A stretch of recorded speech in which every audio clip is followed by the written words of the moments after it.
जय बाबा विश्वनाथ। समुद्र शास्त्र के अनुसार हस्त पृष्ठ पर रोम का विचार। किसी व्यक्ति के हाथ के पिछले भाग पर रोम होगा तो व्यक्ति के जीवन पर क्या प्रभाव पड़ेगा। जिस व्यक्ति के हस्त पृष्ठ पर रोम होगा वह व्यक्ति विलासी तथा इंद्रियों के वशीभूत होता है। सुख भोग में लिप्त रहता है। जिस व्यक्ति के हस्त पृष्ठ पर रोम होगा वह व्यक्ति विलासी तथा इंद्रियों के वशीभूत होता है। सुख भोग में लिप्त रहता है। आनंद प्रमोद में डूबा रहने वाला व्यक्ति होता है और अपनी ज्ञानेंद्रियों और कर्मेंद्रियों के अधीन रहता है। वह व्यक्ति अपनी ज्ञानेंद्रियों और कर्मेंद्रियों के अधीन रहता है। जिस व्यक्ति के हस्त पृष्ठ पर रोम रहता है तथा स्वाद वासना लालच पर काबू नहीं रख पाता है वह व्यक्ति स्वाद वासना लालच पर काबू नहीं रख पाता है और इंद्रियां उसे अपनी दिशा में खींचती है जो व्यक्ति के हस्त पृष्ठ पर रोम होगा वह व्यक्ति समुद्र शास्त्र के अनुसार विलासी तथा इंद्रियों के वशीभूत होता है। समुद्र शास्त्र के अनुसार अंगुलियों पर रोम का विचार। अंगुलियों के पृष्ठ भाग पर रोम का विचार। अंगुली के तीसरे पर्व के पिछले भाग पर यदि रोम होगा तो ये तीसरे पर्व पर यदि व्यक्ति के रोम होगा। यदि किसी व्यक्ति के तीसरे पर्व पर अंगुली के तीसरे पर्व पर रोम ज़्यादा हो तो व्यक्ति के जीवन पर क्या प्रभाव पड़ता है। पृष्ठभाग के तीसरे पर्व में ज़्यादा रोम रहने पर व्यक्ति बड़ी चंचल प्रकृति का और प्रचंड स्वभाव का होता है।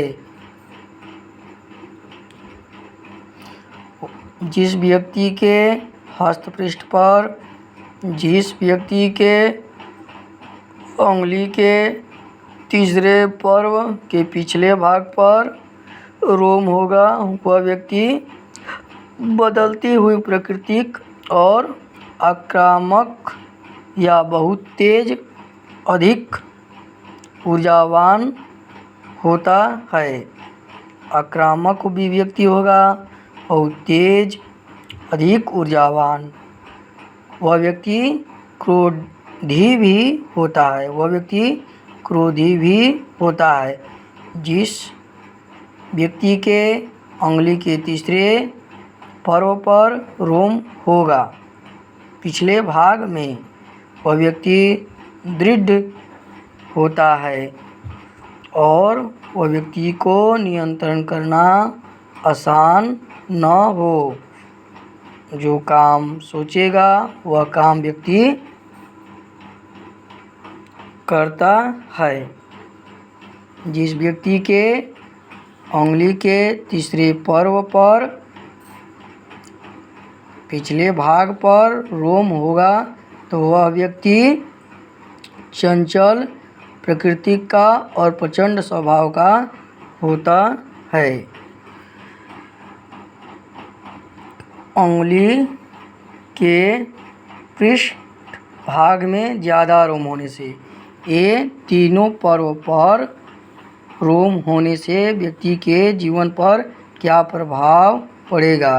यदि किसी व्यक्ति के उंगली के पिछले भाग में तीनों पर्व पर रोम होगा तो व्यक्ति के जीवन पर क्या प्रभाव पड़ेगा?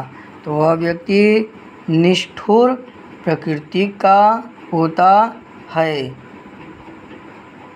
और निर्दयी भी होता है, कठोर और निर्मम स्वभाव जिसमें दया ममता न हो, दूसरों के दुख विचलित न हो, दूसरों के दुख को देखकर विचलित न हो, जिसका हृदय हीन हो। जो व्यक्ति हृदयहीन और दूसरों के दुख को समझते न हो, जिस व्यक्ति के उंगली के तीनों पर्व पर ज़्यादा रोम हो, वह व्यक्ति हृदयहीन होता है और दूसरों के दुख को समझता नहीं है। उंगली के किसी भी व्यक्ति के उंगली के पृष्ठभाग पर बिल्कुल रोम न हो तो समुद्र शास्त्र के अनुसार उस व्यक्ति के जीवन पर क्या प्रभाव पड़ेगा? तो वह व्यक्ति मधुर प्रकृति का होता है। जो व्यक्ति के उंगली के पिछले भाग पर रोम न हो बिल्कुल, वह व्यक्ति मधुर प्रकृति का होता है, सहज होता है, कोमल और शांत और मधुर स्वभाव का होता है। वह व्यक्ति शांत होगा और मधुर स्वभाव का होता है। इस व्यक्ति के उंगली के पिछले भाग पर रोम न हो तथा वह व्यक्ति मिलनसार होता है। बोली और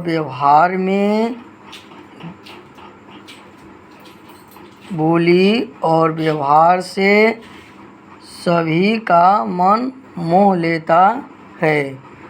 जिस व्यक्ति के उंगली के पिछले भाग पर तीनों पर्व में बिल्कुल रोम न हो तो वह व्यक्ति बोली और व्यवहार से सभी का मन मोह लेता है।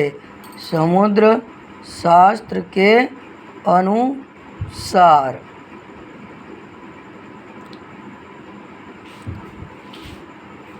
अगले वीडियो में हम उंगली के आकार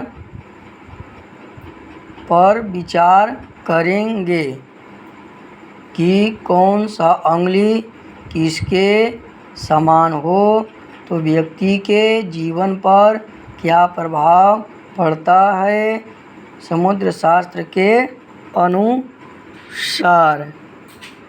जय बाबा विश्वनाथ।